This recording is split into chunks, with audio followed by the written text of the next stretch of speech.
काँग्रेस ही विचाराची लढाई आहे. काल मोदी साहेबांनी सांगितलं की काँग्रेसने मुसलमानांचा एवढा लाड करतात आहे तर त्यांचा अध्यक्षच काँग्रेसचा करावा.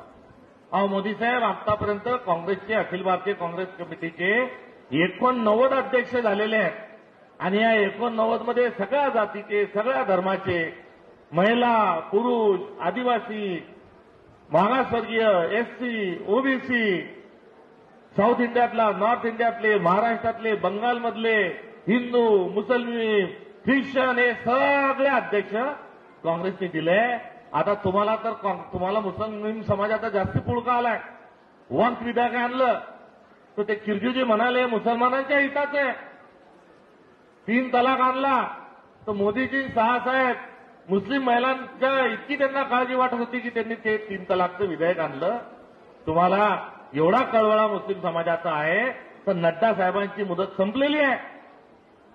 नवीन अध्यक्ष शोधताय.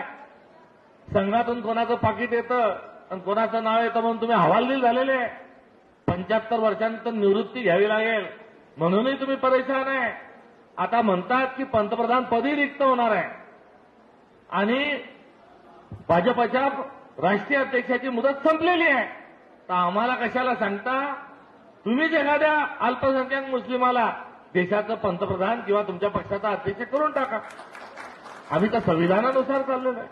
आणि ते करत असताना राष्ट्रीय स्वयंसेवक संघापुढे जाऊन तिथे नतमस्तक होता.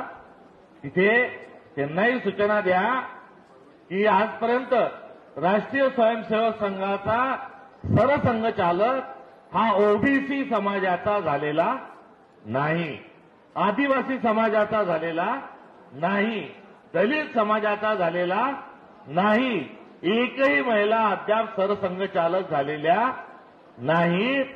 या 4पैकी तुम्हाला जो योग्य वाटेल तो भागवत साहेबांना आता विश्रांती देऊन या 4पैकी एक देखील आपण राष्ट्रीय स्वयंसेवक संघाचा सरसंघचालक प्रमुख करावा.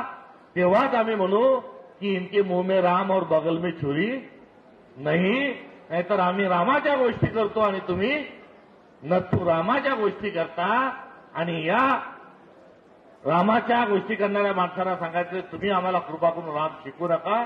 कारण तुम्ही आमच्या काँग्रेसच्या सर्वोच्च नेत्याला 3 गोळ्या मारल्या.